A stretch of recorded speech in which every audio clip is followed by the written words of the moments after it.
가운데서도 우리가 자리를 잡을 수 있을 텐데 이 닻이 바닥에 닿기도 전에 배가 뒤집혀 버리기 때문입니다.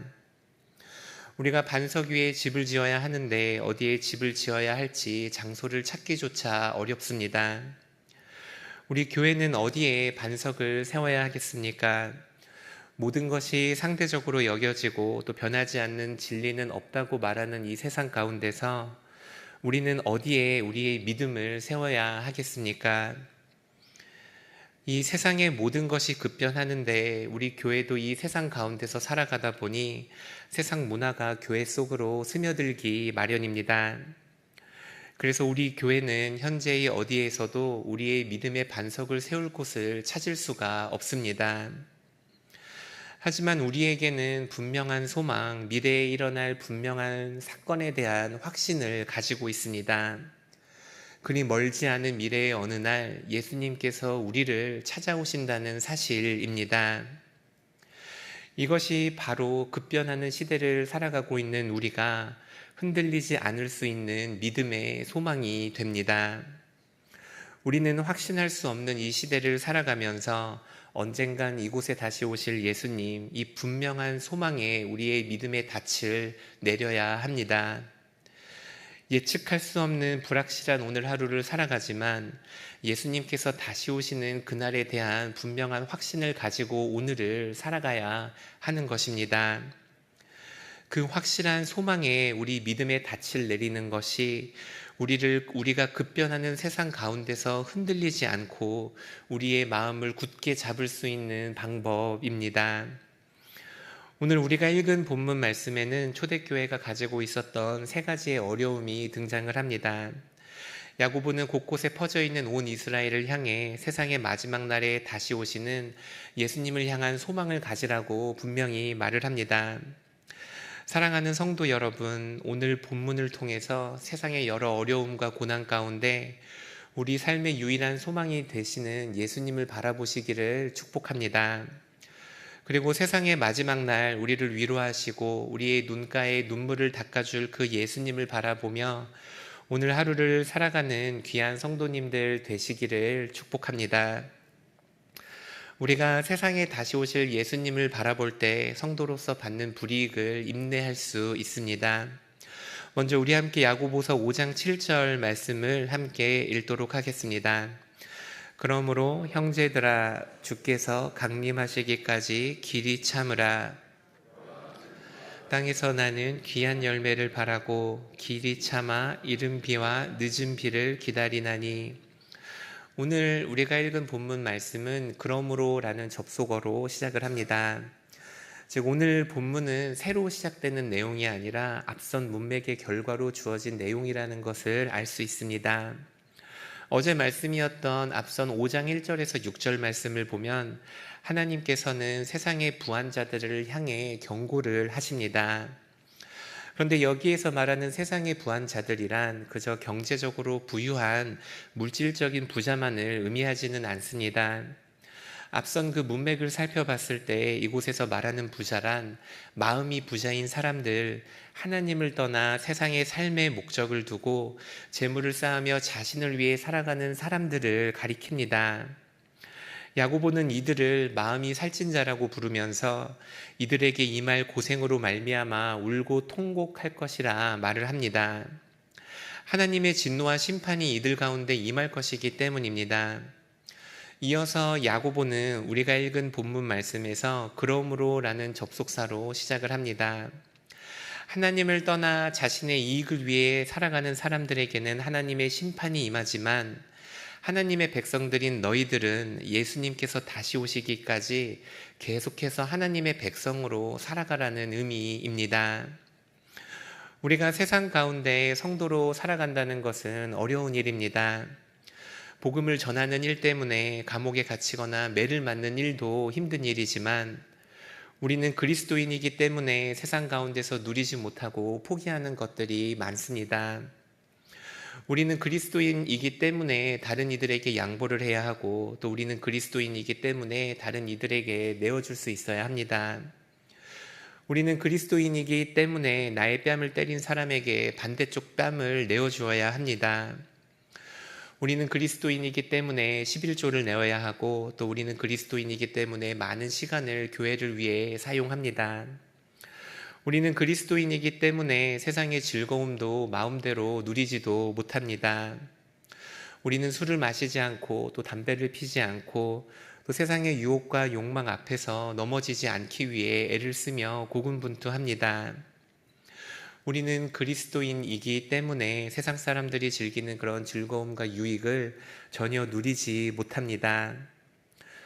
그런데 우리는 과연 언제까지 우리가 그리스도인으로서 누릴 수 있는 것을 누리지 않고 손해를 보며 불이익을 받으며 살아가야 합니까? 우리는 이 세상에 예수님이 다시 오시기까지 포기하지 말고 끝까지 그리스도인으로서 인내하며 살아가야 합니다. 왜냐하면 예수님께서 세상 가운데 다시 오시는 그날에 하나님을 떠나 자신의 유익을 위해 살아갔던 사람들에게 하나님의 진노와 하나님의 심판이 임할 것이기 때문입니다. 우리가 오늘 본문 말씀을 통해 첫 번째로 기억해야 하는 것은 세상의 마지막 날에 예수님께서 다시 오실 때 자신의 유익과 자신의 즐거움을 위해 살아가는 자들에게 하나님의 심판과 진노가 있을 거라는 것입니다. 우리는 마지막 날에 있을 그 하나님의 진노와 심판에 대해서 합당한 두려움을 가지며 살아야 합니다. 자신의 유익을 위해 살아가는 모든 이들에게 하나님의 진노가 임한다는 것이 얼마나 무서운 말입니까? 자신의 유익을 위해 살아간다는 것은 우상에 절을 한다거나 신성 모독에 죄를 짓는다거나 하는 엄청나게 커다란 죄만을 의미하는 것이 아닙니다. 자신의 유익을 위해서 살아간다는 것은 우리가 일상생활에서 얼마든지 저지를 수 있는 돈과 명예를, 세상의 가치관을 우리 삶의 목적으로 둔다거나 하나님보다 친구들을 더 사랑한다거나 하나님보다 사랑하는 무언가가 우리에게 있다는 의미이기 때문입니다. 이렇게 생각할 때 우리의 스스로의 모습을 생각해 보면 어쩌면 우리는 스스로에 대한 자신감이 굉장히 큰 것 같습니다. 왜냐하면 대부분의 사람들은 스스로를 자신의 유익을 위해 살아가고 있지 않다고 생각을 하고 있기 때문입니다. 그런데 오늘 말씀을 보면서 과연 우리가 정말 그러한지 되돌아볼 필요가 있습니다. 우리는 정말로 나의 즐거움을 위해 살아가고 있지 않다고 자신할 수 있습니까? 우리는 정말로 그리스도인으로 살아가면서 그리스도인이기 때문에 세상에서 주는 그 불이익을 받으며 인내하며 살아가고 있습니까? 우리가 정말 그리스도인이라면, 그리고 우리가 정말 하나님의 말씀에 순종해서 하루하루를 살아가고 있다면 우리가 포기해야 하는 세상 가운데의 즐거움이 있어야 되고 우리가 누리지 못하고 있는 인생의 기쁨이 우리 가운데 있어야 합니다. 우리가 그리스도인이라고 말을 하면서 교회를 다니지 않는 사람들과 똑같은 말을 하고 똑같은 관심을 갖고 살아간다면 우리가 과연 우리 스스로를 보며 정말 그리스도인이라 말할 수 있겠습니까? 사소하게는 우리가 우리 일상 가운데서 사용하는 핸드폰이나 유튜브 시청 시간일 수도 있습니다. 우리가 진짜 그리스도인이라면 핸드폰이 주는 그 즐거움도, 유튜브 시청이 주는 그 즐거움도 우리가 제한할 수 있어야 합니다. 재산에 대한 과도한 관심과 집착도 문제일 수 있습니다. 또한 우리가 세상을 살아가면서 만나는 수많은 사람들과의 관계일 수도 있습니다. 우리는 사람들과의 관계에서 나의 권한과 나의 기쁨을 포기하며 살아가고 있습니까? 아니면 하나도 지지 않고 그 사람들과의 관계에서 하나도 포기하지 않으면서 내가 얻고 싶은 것, 내가 가지고 싶은 것들을 모두 누리면서 살아가고 있지는 않습니까? 그게 시간이 되었든 돈이 되었든 자존심이 되었든 내가 소중히 쥐고 있는 그것을 타인을 위해 포기할 마음이 없다면 우리는 절대로 나의 유익을 포기하며 살아가는 사람이 아닐 수 있습니다. 도움을 필요로 하는 사람에게 나의 시간을 내어주고 또 마음이 어려운 사람에게 나의 어깨를 내어주며 타인을 위해 나의 것을 내어주는 그리스도인으로 살아가는 우리 귀한 성도님들 되시기를 축복합니다. 둘째로 우리가 세상에 다시 오실 예수님을 바라볼 때 서로를 관용하며 용서하며 살아갈 수 있습니다. 우리 함께 야고보서 5장 9절 말씀을 읽도록 하겠습니다. 형제들아 서로 원망하지 말라. 심판을 면하리라. 보라 심판주가 문 밖에 서 계시니라. 두 번째로 이 초대교회 안에 있었던 어려움은 그들 안에 서로를 미워하고 원망하는 모습이었습니다. 야고보는 그런 이스라엘 백성들에게 마지막 날에 다시 오실 예수님, 세상의 심판자로 오시는 예수님을 바라보며 살아가라고 말씀하십니다. 세상에 다시 오실 예수님은 심판주이시기 때문에 우리는 서로를 원망해서는 안 됩니다. 우리 가운데 직분의 문제로 또 봉사의 문제로 또 우리 안에도 갈등과 분쟁이 있는 경우들이 꽤나 많습니다. 그러나 이때 우리가 기억해야 하는 사실은 곧 우리를 만나러 다시 오시는 예수님께서 세상을 심판하시는 심판주로 이 세상에 오신다는 것입니다. 공동체의 여러 분쟁 가운데서 내가 옳고 그름을 판단하는 그 심판주의 자리에 서서는 안 됩니다. 중재자로 여러 분쟁과 갈등의 이야기를 듣다 보면 입장에 따라 이해하는 바가 굉장히 다르다는 것을 알게 됩니다. 한쪽의 입장만을 들으면 그분의 이야기만이 맞는 것 같고 또 다른 쪽의 이야기를 들으면 그 사람의 입장이 맞는 것만 같습니다. 두 사람이 처한 상황이 다르고 이해관계가 다르기 때문에 분쟁에 휘말린 당사자들을 우리가 완전히 이해하기는 불가능에 가깝습니다. 우리가 내리는 판단들이 결국에는 부분적인 판단이고 완전한 판단이라 할 수 없습니다. 그러므로 분쟁 가운데 우리가 성급하게 판결을 내리지 않도록 조심해야 합니다. 분쟁 가운데 옳고 그름을 가르고 우리가 누군가를 원망하지 않아야 합니다. 왜냐하면 예수님께서 세상 가운데 다시 오실 때 예수님께서는 세상에 있는 모든 것을 심판하시고 모든 것을 드러내신다 분명히 말씀하시기 때문입니다. 또한 둘째로 우리가 서로 원망하지 말아야 할 것은 심판주이신 예수님께서 우리의 죄를 용서해 주셨기 때문입니다.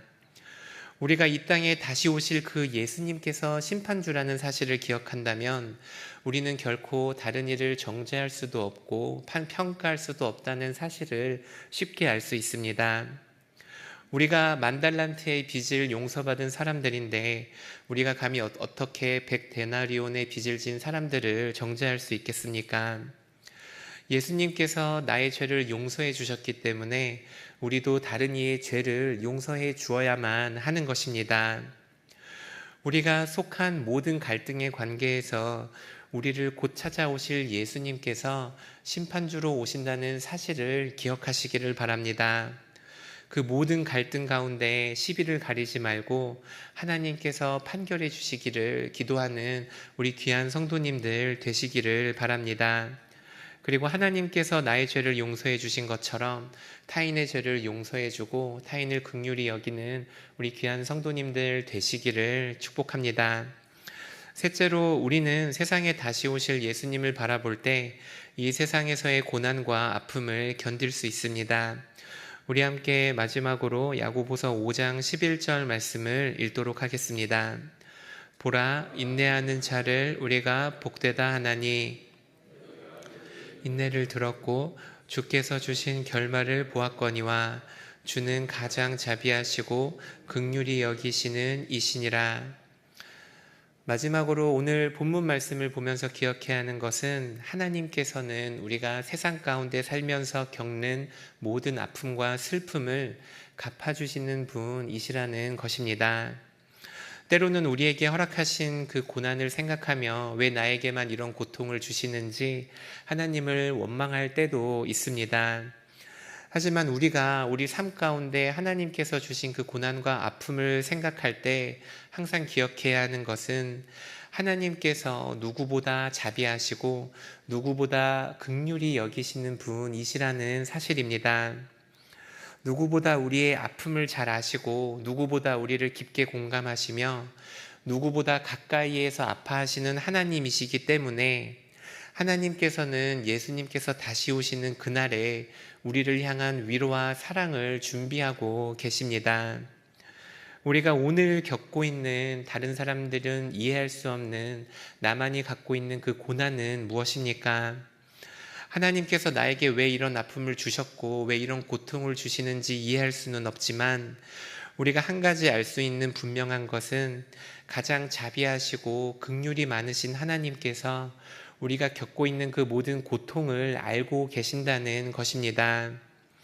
하나님께서 세상의 마지막 날에 우리를 위해 가지고 있는 그 선물이 무엇이든지 간에 우리가 이 세상에서 겪은 고통과 아픔을 잊기에는 충분할 거라는 사실에는 의심의 여지가 없습니다. 가장 자비로우시고 긍휼하신 하나님께서 세상의 마지막 날 우리 눈가에 눈물을 닦아주시고 영원토록 하나님과 함께 살아가는 천국으로 우리를 인도해 주실 것입니다. 우리가 처해 있는 그 삶의 수많은 문제들 가운데서 우리가 하나님을 향한 소망을 잃지 않고 오늘 하루를 살아갈 수 있는 이유가 우리에게 있습니다. 그것은 바로 우리가 언제인지 알 수는 없지만 분명하게 언젠간 예수님께서 세상 가운데 다시 오실 거라는 사실입니다.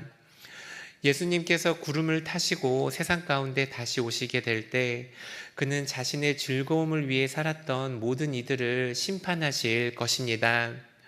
그러므로 우리는 끝까지 하나님께서 우리에게 주시는 그 삶의 사명들을 감당하며 그리스도인으로 하나님을 바라보며 살아가야 합니다. 둘째로 예수님께서는 세상의 심판주로 이 땅에 오시는 분이십니다. 그래서 우리는 우리의 죄를 용서해 주신 그 예수님을 기억하며 다른 이의 죄를 용서하며 오늘 하루를 살아가야 합니다. 셋째로 예수님은 가장 자비하시며 가장 많은 긍휼을 베푸시는 은혜의 하나님이십니다. 그는 세상에 다시 오실 때 형언할 수 없는, 말로 표현할 수 없는 큰 복을 우리에게 주시고 우리 눈가에 있는 모든 눈물을 닦아주시며 세상이 줄 수 있는 그 어떤 위로보다도 더 큰 위로를 우리에게 주실 것입니다. 항상 세상에 다시 오실 이 예수님을 바라보며 살아가는 우리 귀한 성도님들 되시기를 축복합니다.